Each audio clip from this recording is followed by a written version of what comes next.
Hello, students. I welcome you to today's literature in English class. Our topic for today is plot overview of Wole Soyinka's The Lion and the Jewel. We are looking at the plot overview of Wole Soyinka's The Lion and the Jewel. I'm your teacher, Mr. Usagi N. Iyoha, your literature in English teacher. We will consider the plot overview and how Wole Soyinka is able to juxtapose two ideas side by side. One, the idea of tradition, and on the other hand, modernity.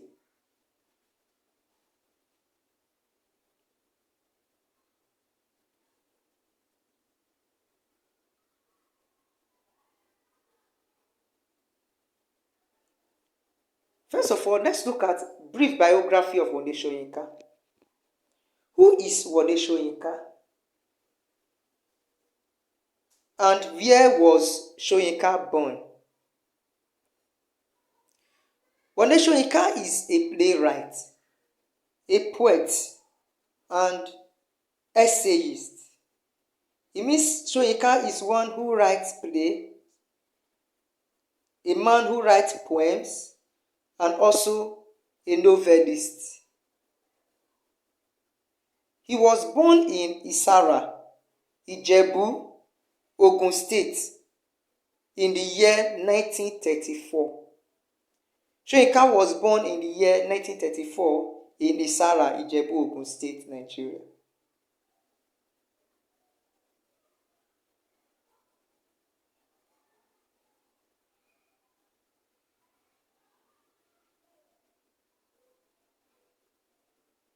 Let's look at Soyinka's political activism and his achievements. Political activism and the achievements of Wole Soyinka. When we talk of political activism, we are talking of being able to speak out to unpopular decisions made by any government. Soyinka is always speaking out. He is not taciturn. He's not someone who you can keep short. According to Soyinka, the greatest threat to freedom is the absence of criticism. This is why Soyinka is always there offering constructive criticism to every government in Nigeria. Again, Soyinka is a man of many achievements. He was the first person to win the Nobel Prize in the whole of Africa. He won the Nobel Prize for Literature in the year 1986, being the first person to do so. The year 1986, being the first person in the whole of Africa.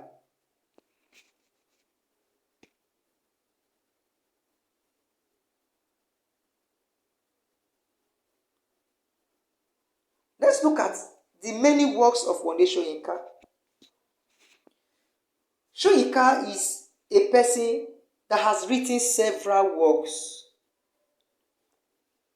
He has published hundreds of works. And these works include The Trial of Brother Jero, published in the year 1960, A Dance of the Forest, published in the year 1963, Death and the King's Horseman, published in the year 1970, among other works.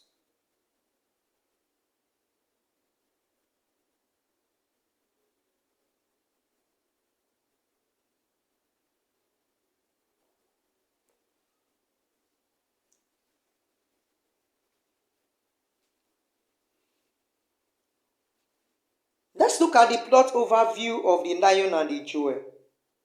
What is the main idea of the play The Lion and the Jewel? The play The Lion and the Jewel has 3 scenes.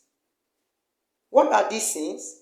They are morning, noon, and night.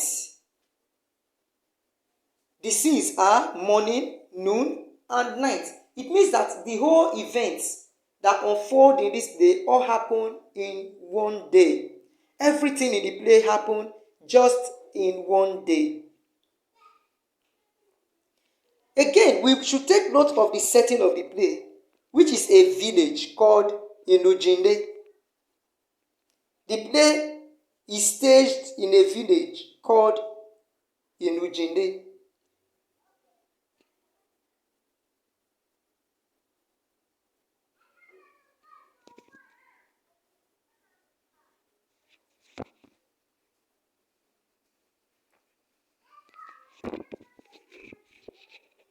Let's look at the main idea of the play. The main idea of the play, The Lion and the Jewel. The play is about the belief in tradition versus modernity, as we have rightly said before. Sidi and Baroka both represent tradition, while Lakunle represents modernity. Of course, tradition and modernity are 2 contrary views or opinions, which one must try and understand the other for them to work together. Did Lakunle, the man who sees himself to be a modern man, did he come down to the level of Baroka and Sidi to work together with them? What really happened? What does Sidi want?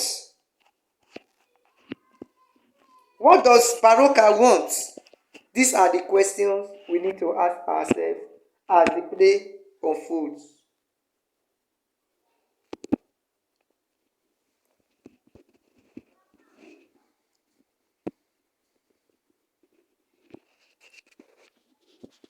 Lakunle expresses his love for Sidi. He tells Sidi that he loves her.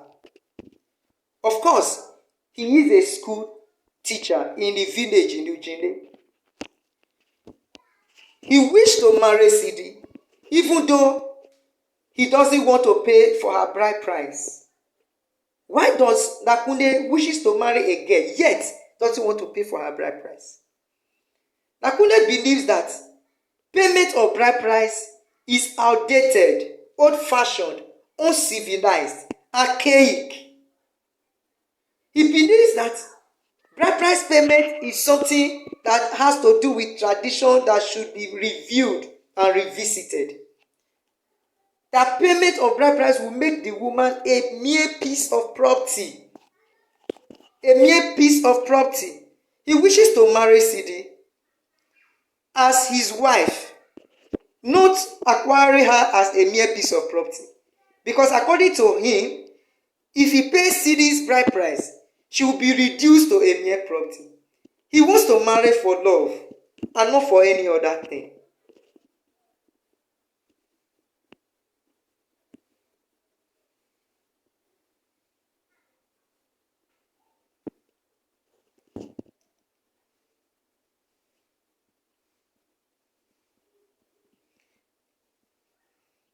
Sidi accepts to marry Lakunle. But this acceptance to marry Lakunle goes with a condition. That is, Sidi wants Lakunle to pay her bride price as the tradition demands. She wants Lakunle to pay her bride price. According to her, if the bride price is not paid, she will become a laughingstock in the entire village. People will make mockery of her. They will laugh at her. They will tell her that she gives herself cheaply to the school teacher. She doesn't want this. She doesn't want a situation where people will laugh at her, because normally it is those who have been deflowered that get married without a price. And she doesn't want this to happen. She wants the teacher to pay for her bride price.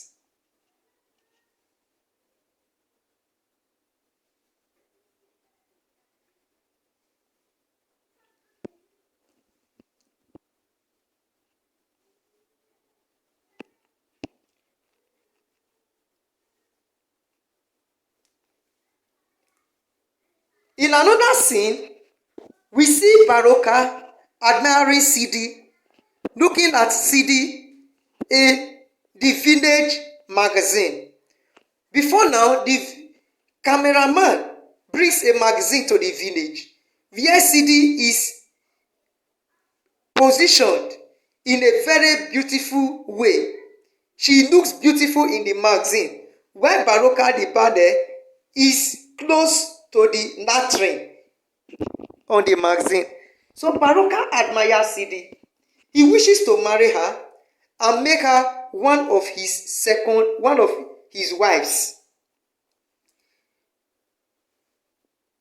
First of all, he asks his first wife, Sadiku, to go woo Sidi for him. Sadiku goes to Sidi, tells Sidi that the Bade wishes to marry her. Did Sidi accept the old man? Take note that Baroka is a 62-year-old man who wishes to marry the young girl Sidi because of her beauty. Again, Lakunle is in love with the same girl, Sidi. Lakunle is a 23-year-old school teacher who is to Sidi's thoughts. Lakunle is better off compared to Baroka.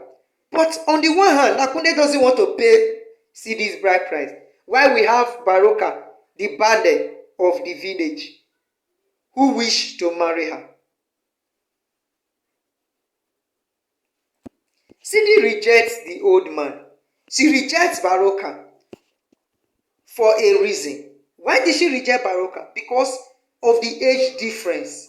She feels Baroka is too old for her. She feels Baroka is old and therefore cannot marry him.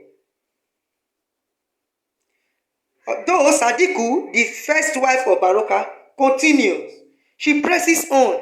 She tells Sidi what the things she tends to gain, all the things she tends to benefit if she decides to marry the Bade Baroka. Being the first wife of Baroka will put her in an enviable position in the whole of the Indugine kingdom. Sadiku presses on, trying to convince Sidi to accept Bade.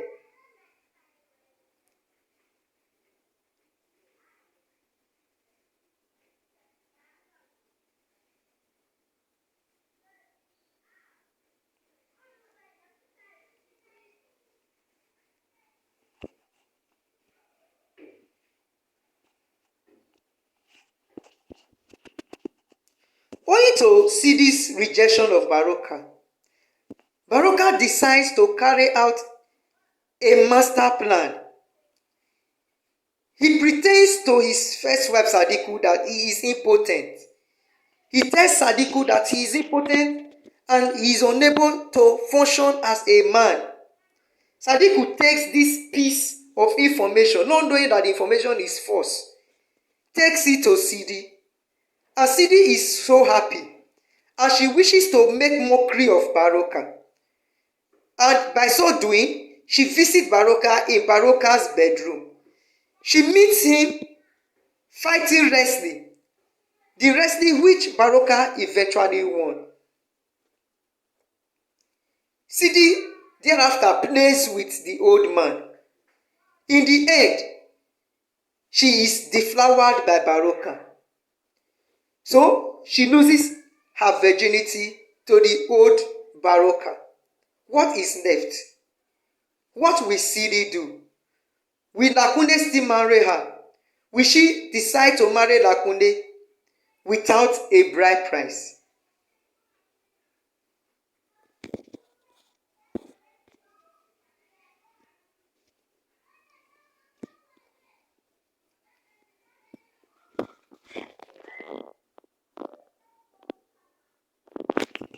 Since Sidi has lost her virginity to Baroka, what is left? She decides to marry him. Lakunle, in the end, is pained. He is pained because he loses out in the whole event. The play ends when Sidi is seen kneeling down before Sadiku, the first wife of Baroka, to receive her blessing.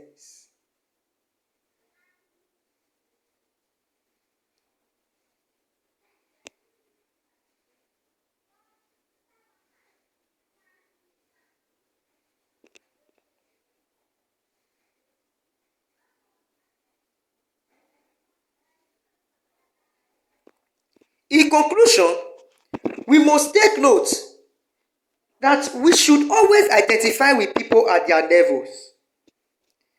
Lakunle didn't identify with Sidi at her level. He is so unwilling to pay for her bride price as the tradition demands. That is why he loses out. Again, instead of Lakunle paying her bride price, he is carried away with his myopic knowledge. Instead of him to share Sidi's sentiments, instead of him to at least come to terms with Cindy's opinion so as to pay her price and have her as wife. Consequently, he loses Sidi to an old man, the Bade, that is Baroka, the Bade of Idojinde kingdom. Sometimes, if you hesitate to get what you want because of pride or because of one reason or the other, another person will have what you want even in your presence. It is painful to lose what one cherishes the most, especially for excuse of not ready to come down to the person's level. Thank you very much.